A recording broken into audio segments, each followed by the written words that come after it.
on you cold turkey.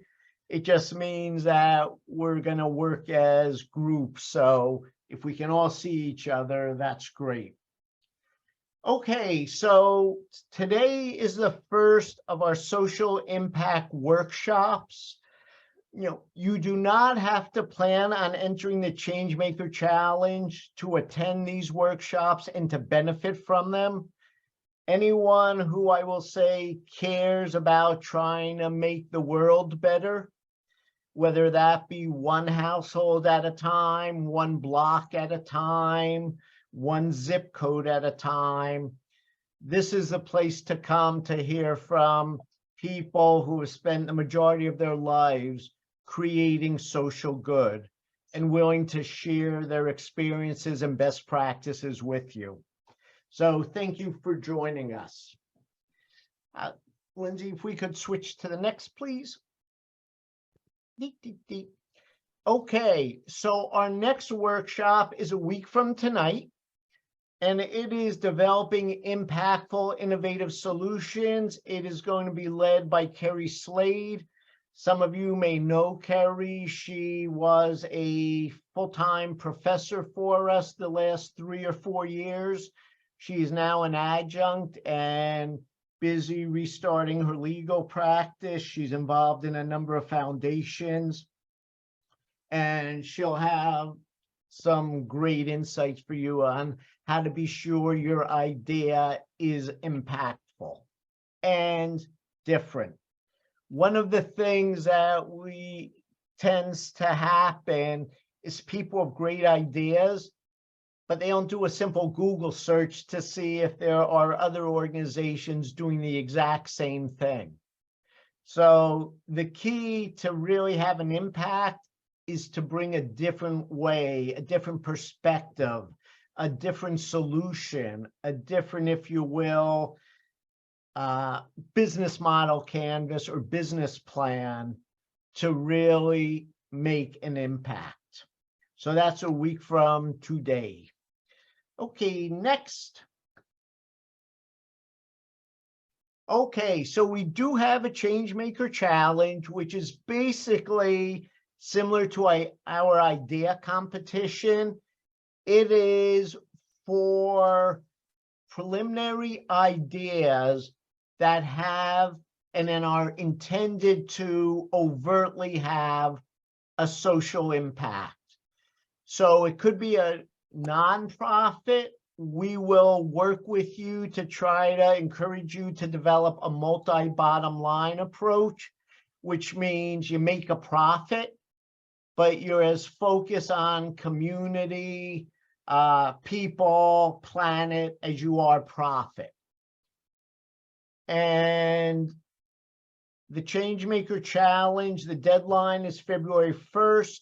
As Lindsay chatted, we have a bunch of tips and guidelines, and the actual submission portal will be opening up next week. So I encourage everyone, if you're interested, give it a shot. You have the opportunity to get mentoring, to get feedback, and potentially to win some startup money for your venture. Okay, great. So next, I would like to introduce our guest star. And Marilyn actually started with me full-time at Temple 7 years ago, Marilyn. And she has created a tremendous record of excellence. In addition to teaching great courses, she is an award-winning freelance ghostwriter. She's published, I believe, or written 2 books, I believe, that have been published in the last year about entrepreneurs who not only created successful businesses, but were very much focused on creating social good. She is a prolific and award-winning case study author. And she also, and Marilyn, I won't give it justice. Maybe you could talk a little bit about your background and how you started in the field and your areas of interest. Okay, happy to do that. So with that, I'm going to turn it over to Marilyn, and you are in very good hands and will learn a ton and enjoy it. And we all know Alan never overpromises and underdelivers, so no pressure here. Thank you, everybody, for joining us tonight. I'm really looking forward to working with this group. By way of introducing myself, I'll tell you that in general, I believe very strongly in the power of business to address pressing social problems. Until last year, I was teaching full-time at Temple, and I taught a social entrepreneurship course both at the MBA level and at the undergrad level, as well as strategy courses. In the past, I was in the hospitality industry and really became interested in social and economic issues through the connection of local farming, food, and restaurants. And coming out of that, I was CEO at the White Dog Cafe, which is a multi-million-dollar restaurant business, one of the leaders, national leaders in farm to table, and run by Judy Wicks, founded by Judy Wicks, who is a long-term social entrepreneur. Coming out of that experience, I started my own restaurant, local foods restaurant, a number of years ago in an underserved community in the northeastern corner of Pennsylvania. So I've experienced both, larger business and small business, and really see the power to make a difference that way. As Alan mentioned, I am currently embarking on a new career as a ghostwriter, and that really came out of my experience writing business cases, which I really enjoyed, and found that there are just so many great stories about smart, hardworking, successful people doing things differently, and those stories need to be shared more widely. My first book that Alan mentioned happens to be about a Temple grad, not a Fox School grad, but someone who went on to found a very successful chain of restaurants in California that was a values-based business, very innovative business. And the book is called The 10-Year Plan. It was about he and his co-founders' 10-year plan to build a multi-million-dollar company before 10 years and then exit at $100 million. So that all brings me to tonight's agenda. And Lindsay, if you want to advance some slides. So what we're going to talk about tonight and what we're going to work on is this whole notion of moving from I have an idea to is this an opportunity? What's the thinking process? What's the validation process? What are some practices that you can apply to help you move from that bright idea to something that's actually possibly viable? Go ahead, Linz. So what we're going to do is first look at what's opportunity and then work on refining an idea. We'll take into consideration, we'll just touch lightly on principles of design thinking. Some of you have probably been exposed to that. We're just going to look at a few elements of design thinking and also touch on what do we mean by social impact and social entrepreneurship. Along with that is the area that doesn't get talked about as much, but is really, really important, which is considering unintended consequences. There are always going to be some, and this is really just sort of a mindfulness exercise to get you to think along those lines. And then finally, and really this is the core of the workshop, we'll practice applying this whole set of processes and solutions to a particular problem. So I will talk, interspersed with asking you to talk, and we're going to go back and forth, and together, in this highly interactive workshop, I hope you'll come up with a clearer way to approach moving from an idea to an opportunity. So go ahead, Linz. All right, so we could just do a show of hands here, but how many of you had an idea this week? Any sort of idea? Okay, we have a hand there. Anybody else have any ideas? I had a few. Yeah, great. We all have ideas. what is the difference between an idea and an opportunity?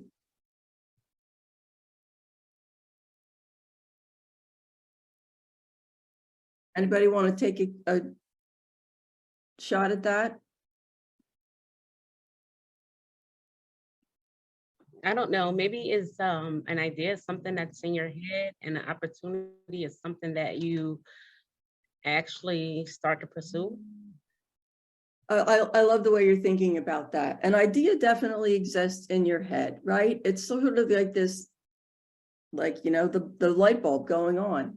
Hey, what if? And it only becomes an opportunity when you begin to explore the possibility. So moving from that, I have a good idea, to determining, is there an opportunity, really comes down to, and Alan mentioned this a little bit, is anybody, am I the only person that's thought about this, or is something already happening? So some research and some investigation, and ultimately determining, is there need? All right. So without need, it's not an opportunity. Go ahead, Linz. I'm sure you all recognize this, the Rubik Cube. I never really actually thought about the fact that there was a guy named Rubik who invented it, but he went on to invent all sorts of things. And I love this quote. Most people have lots of ideas. We all do, right? What makes me different is I have a good sense for evaluating mine. And if I find some value in one, I don't give up until I'm able to perfect it. So it's that thing of like, this seems like a good idea. Let me test it. And then I'm going to prototype, get a feedback loop. I'm going to keep working on it, even when it's hard, because I believe that there's really value here. Okay, Linz. So, okay, we're coming up to your first challenge. Just like the Rubik's Cube, I'm sure you recognize this object. It's the Camelback, an early stage water bottle. So this is the purple water bottle challenge. Lindsay is going to put you into some small groups, and you'll work in this team through a series of challenges. And with this first one, I want you to think about, okay, here's this water bottle. How many ways can I improve this water bottle? And get with your group and just start brainstorming ways to make it better. It's going to short burst exercise here. You got 2 minutes, and we'll call you back and ask you to share some ideas. Everybody got it? All right, Linz. Yep. Super. Okay. So I see that we had 4 rooms. So there we go, timer. So what room would like to give us some ideas that you came up with? Don't be shy. I think we'll go. I think we were group 1. Yeah, we talked about having like a chamber for infusion, maybe adding an area where you could keep part of the bottle frozen, and then also changing the material on it so it's like a thermo flask, and then also having like a sensor that tracks the amount of water consumed. Whoa, okay. Very advanced water bottle design. That's awesome. Thank you. Thanks, Heather. That was great. Other teams, room 2, 3, or 4. What do you want to add?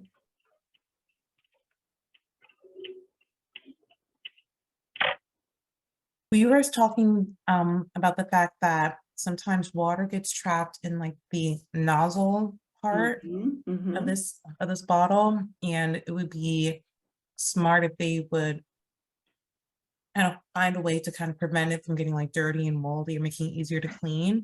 And we also mentioned for people with smaller hands, maybe putting like a grip on the ends to make it easier to hold. Super. Yeah, so really functional, basic functional improvements in the design. And yeah, that water getting trapped in that thing is gross. Yeah. And hard to clean. Great. What group was that? I think we were group 4. Is it Catherine that's speaking? Yes, Catherine. Yeah, group 4. Okay. Anybody else want to add something from their group? Hello, we just, I'm not sure what group we were in, but we stated to add a chain on it, make it larger, and turn it into stainless steel Okay, and thermalize it too, the way the Yep. other team said. yep, super. All right, that's really great. So let's move on to the next level. Go ahead, Linz, you could advance that slide. So here's a strategy that's called block and break. And it's a way to take any problem and begin to analyze it in smaller components. So you're really looking at the elements that go into the entire design, entire problem, entire process. So what you want to do here is use this approach of block and break to really sharpen your focus, to go deeper into some ideas because you're looking at one part of a problem. It helps you to be more specific and also to generate far more ideas, because you're going to look at one piece and generate ideas, another piece and generate ideas, and keep moving through the system that way. When you, of course, there's tremendous value in generating more ideas, more specific ideas, more targeted ideas. And then when you have that larger list, it's much easier to go back and start to test each of those for their feasibility. How practical, how possible is this? And also the impact. Is this something that's going to make a big difference, or is this a minor tweak? So I'm going to put you back into your groups and ask you to look at the elements of the bottle, not in its entirety, but look at each component piece and see if you can go deeper to some solutions there. So go ahead, Linz, if you want to advance that slide. Right? So look at the cap, look at the body, look at the straw. And you can sort out where your ideas already fell and then see where there's more opportunity for ideas to specifically re-engineer, redesign, and improve those areas. And we'll take 3 minutes here. Okay? Back into your groups. Thanks. Back, everybody. So what I'm really interested in, of course, I'm interested in what other ideas you had, but what I'm really interested in was how this affected your process. Did it make it harder or easier? Did you feel like it made you look at things that you had been overlooking? So talk to me a little bit about the experience of breaking it down into a block and break method. It's a small enough group that you can just start talking. Or you can chat. It was harder, really. Okay. I think it made it a little easier. I think just the way I thought in the first exercise, I was kind of already looking at the straw and the body of it. But after this, I kind of knew, it makes sense why I look to those things, and it'll help me. It'll make breaking things down in the future easier too. Okay. So Sharon, you said it was harder, and you want to tell us about that? Because the first session, we looked at it and saw how we can make it better. And I was, like, okay, trying to figure out how can we make it better. And then when it's like, okay, well, break that down and tell me how can we make that better. I'm like, well, I barely can get something out for the first one. So it was a little harder, but he came up with something. Right, great. Anyone else want to talk about the experience? How did it change the way you approached problem solving?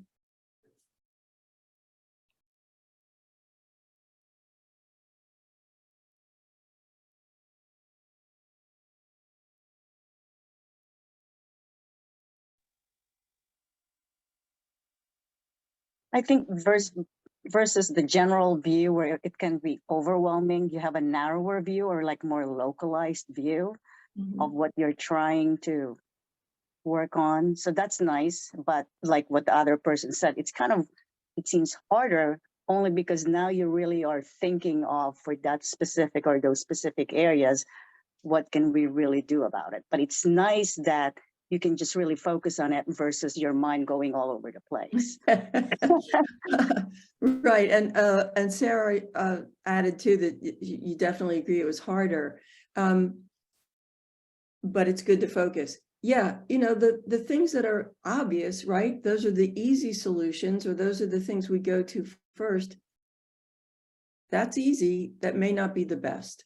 And so it's the trying to force yourself to be more critical, to think more critically and carefully, and go more deep into what is it about this bottle that is really the work of coming up with ideas that can lead to opportunity. So good job on that. We're not done with this bottle yet. Linz, go on to the next, please. So I mentioned that we would briefly touch on the practice of design thinking. And this is a process that's become increasingly popular. Of course, architects and designers have used this forever, but business people in all different industries are thinking about this process as they're thinking about innovation, not just product design, but overall innovation. So you can see here on the slide what the basic steps are. And it begins with empathy, which is really that, putting yourself in the ideal customer's position. What is it that they need? What do they want? What would make their life better? And for social entrepreneurs, we're really thinking about who is our target audience that has a problem we're trying to solve. So really sort of trying to understand that perspective. Then the next step is defining it. What have I learned? How can I really clarify and articulate what the needs are for this target population?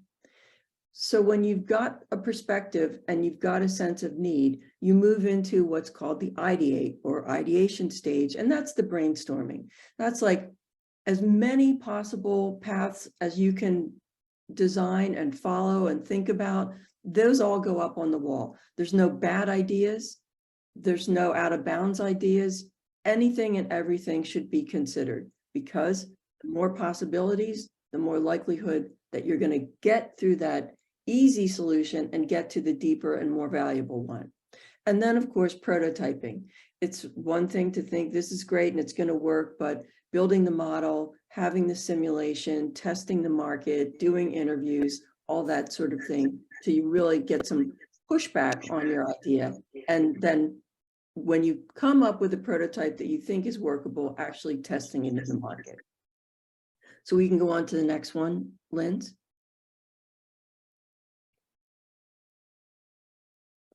And we start with empathy, because without understanding the perspective of your targeted audience, you will not be able to understand what it is they need. There's no such thing as like the one solution that fits all, the one size solution that fits all. So really understanding the place where your customer, your target audience is starting from. And that can't be done theoretically. That's really talking to people, interviewing people, doing your research, finding out what other studies have been conducted, getting out into the marketplace. Go ahead, Linz. Go to the next slide.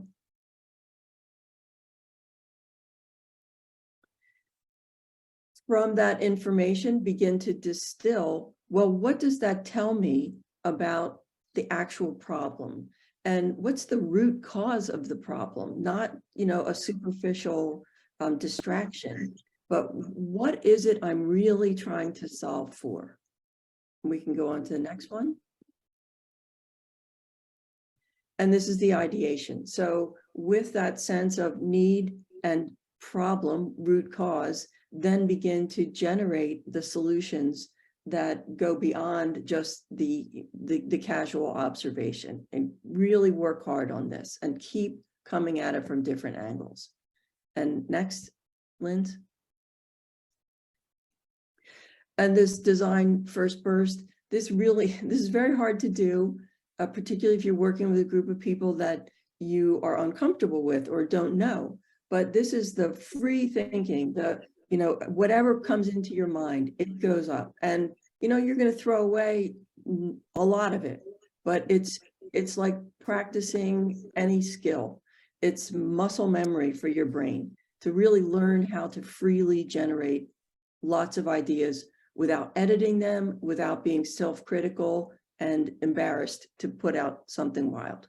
Okay, next. So, okay, here's our last round on the water bottle, because we're going to start this now from a different perspective, begin with empathy. So you have here 3 different target users: someone who's a distance cyclist, a mom who has small children, and a climate change activist group. They all want a water bottle. What I'm going to ask each group to do is pick at least one target audience and redesign the bottle with the needs of that audience in mind. Got it? Okay, you'll go back into your groups. You got 5 full minutes on this one, right? So pick at least one target group, define what their needs are, and solve the problem of their needs. Okay, Linz? These are 3 questions that you really want to grill yourself on. Why is this product or service important? Because if it's not, stop there. Why is it important now? And if it's not, stop there. And why me? Why am I the person to do this? What is it about my background, my connections, my expertise, my passion, my whatever, my skill set that will make this possible? Next.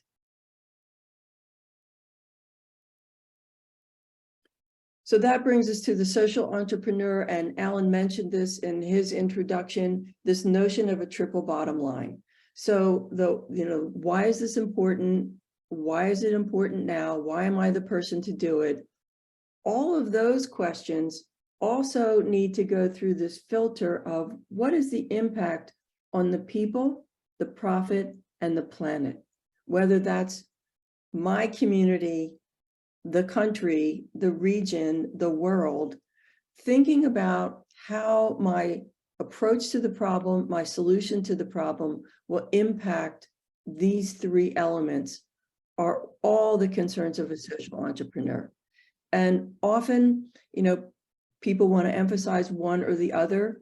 I will come back to, what Judy Wicks, who is a globally known social innovator and social entrepreneur, would say, without profit, there's no project, right? So, no mission without margin.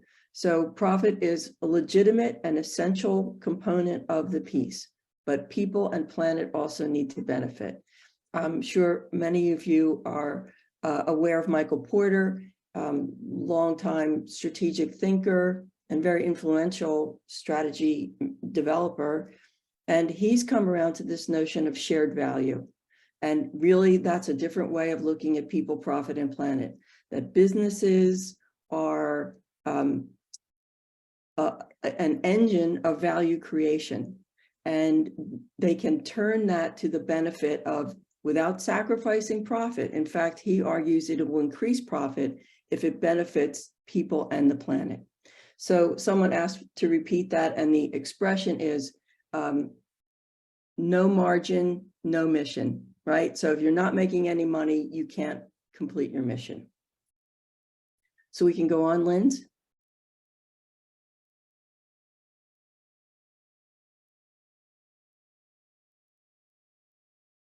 To the next slide. Yeah. So new invention. Here we are where we're thinking about what we can do that's going to be impactful and positively benefit those 3 elements. And go ahead.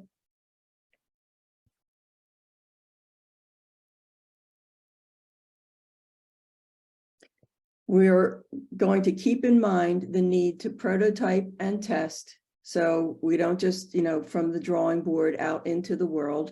And particularly for those of you who are going to enter the Changemaker Challenge, it's important that you be able to talk about how you have tested or intend to test your ideas. Next, Linz. Okay, so here's where the rubber meets the road here. What we have is a scenario of a situation with varying elements of information and need. And so we've created this scenario to give you basically like a case study and say, okay, here's a situation. Now begin to apply those tools that you've just practiced and figure out, where is there opportunity? Where is there social impact that I can see in this situation? So here's the scenario. It's a remote village. There's a shoemaker who lives there with his wife and 3 children.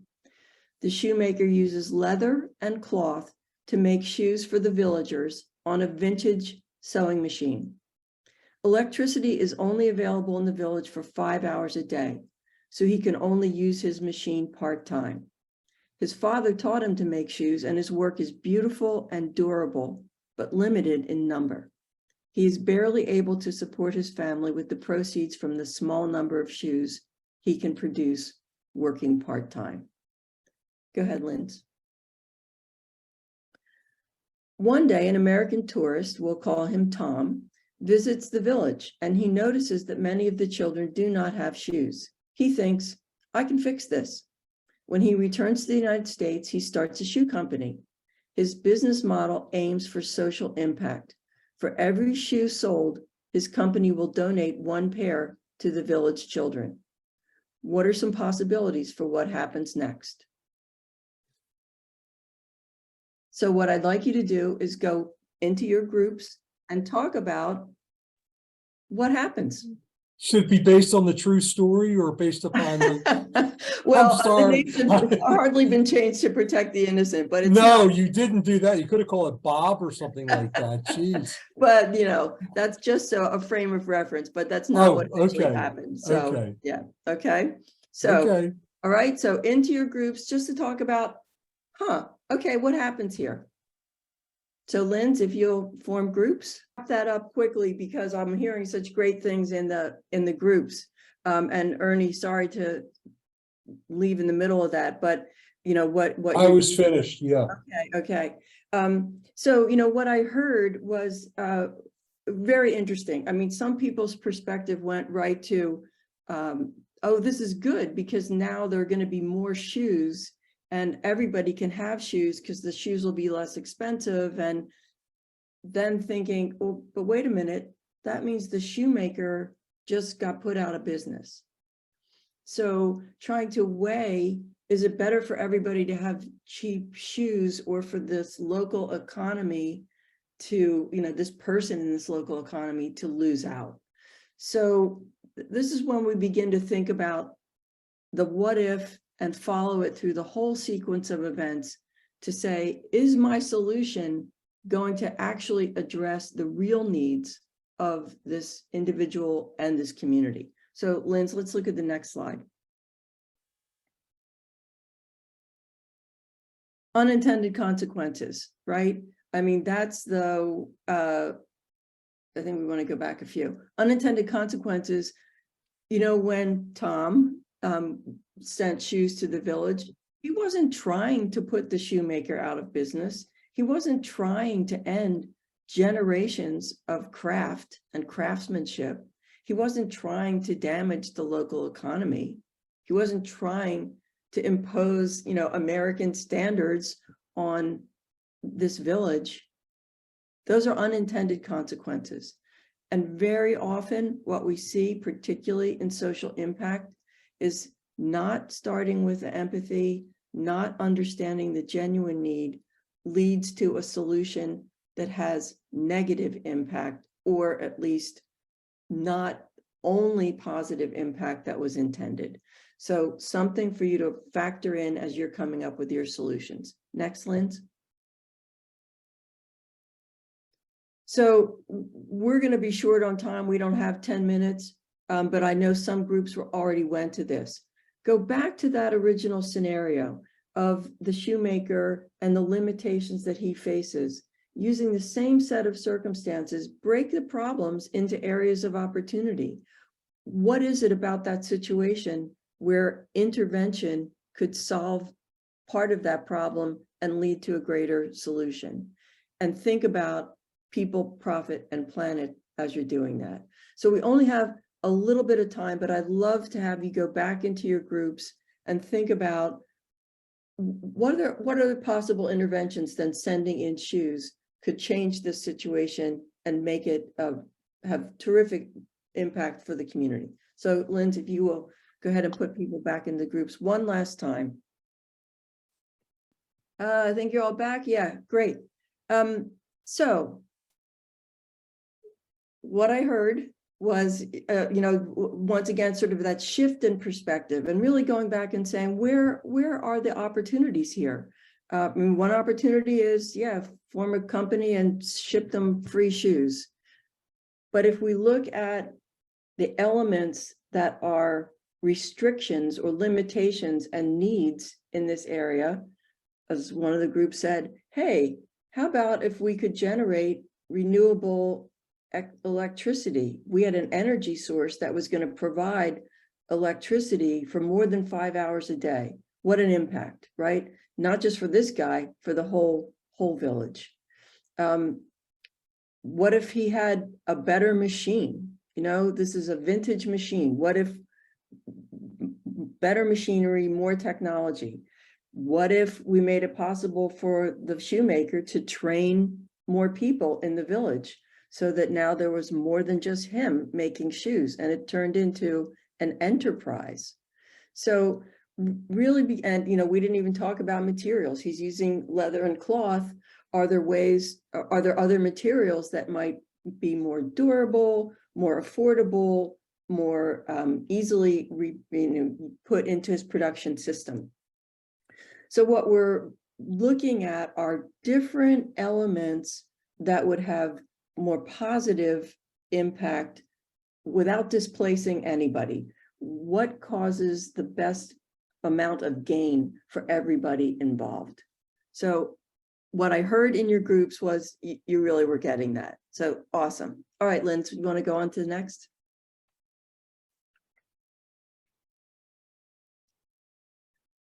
So, we don't have time to share out, but I got to hear some of them. Did anybody want to make a comment on this process of really going back to the scenario and sort of, with getting Tom out of your mind, but thinking about what other opportunities did you see there? What was that process like for you?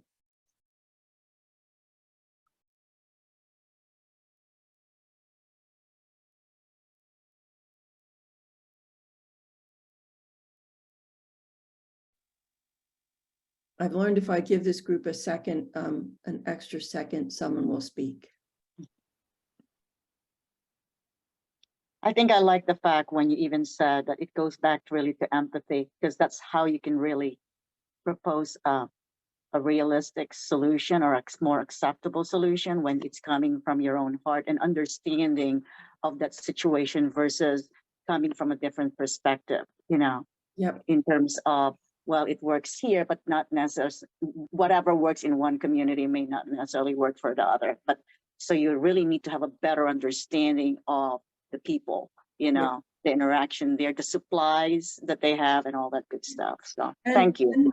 And what their aspirations, what does success look like to that person, to that community? Because it may not be what success looks like to you. Yeah. Right. Okay. Yeah. Great. That's great. Okay. Next, Linz.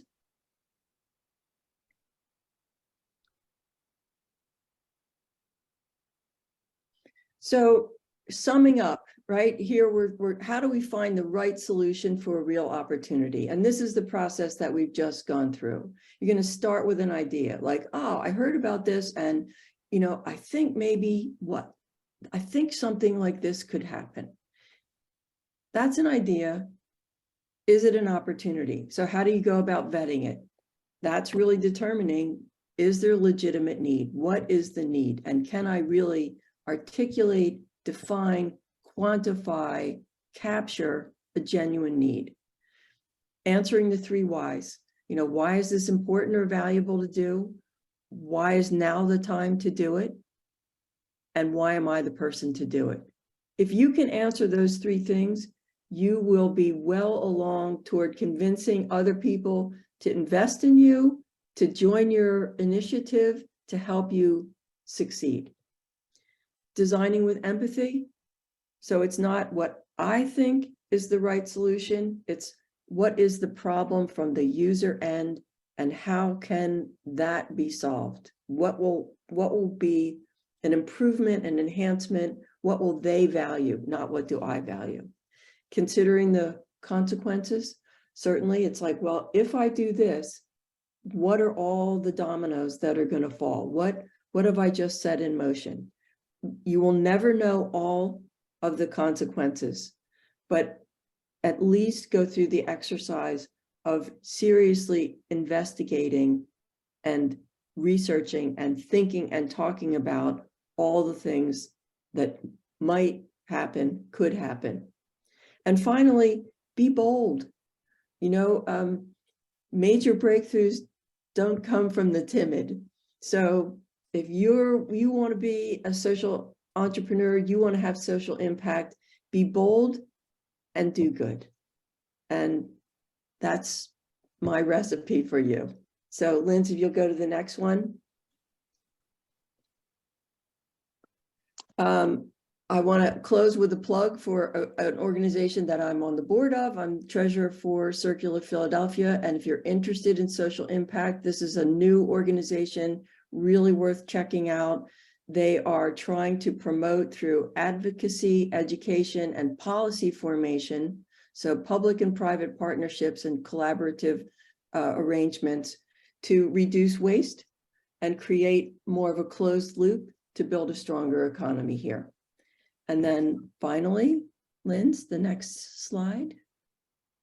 And if you want to connect with me, I'm on LinkedIn and would love to keep the conversation going. Thank you very much for working through all of these exercises. I really, really appreciate your level of participation.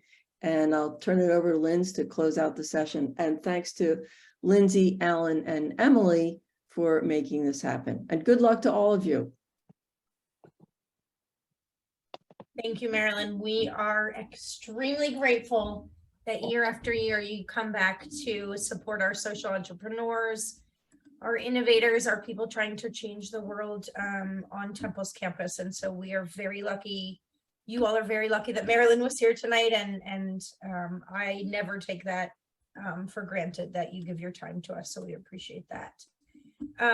For those of you who joined us tonight, if you're clearly trying to see everyone. My computer's a little slow. There we go. The IEI, in addition to this year's Changemaker Challenge, we just wrapped up the Innovative Idea Competition, which will happen next week. In the spring is our Be Your Own Boss Bowl. Any Temple alumni student, undergraduate, graduate student, faculty, staff can take advantage of all of the things that we have to offer here at IEI. You can always email us, iei@temple.edu, and our website is in the process of getting redone, but there's tons of information on there right now. Again, we'll be here next week. Carrie Slade will be joining us as our workshop facilitator. You can use the same meeting ID or Zoom link to get in, but here's the QR code to scan to register. I mentioned the Innovative Idea Competition, very similar to the Changemaker Challenge in that it is just ideas and not a full-scale company or venture. If you scan this QR code here, you can RSVP to help one of our 10 finalists win an extra $500. So RSVP. We will be live streaming on YouTube and in person in the 1810 Accelerator.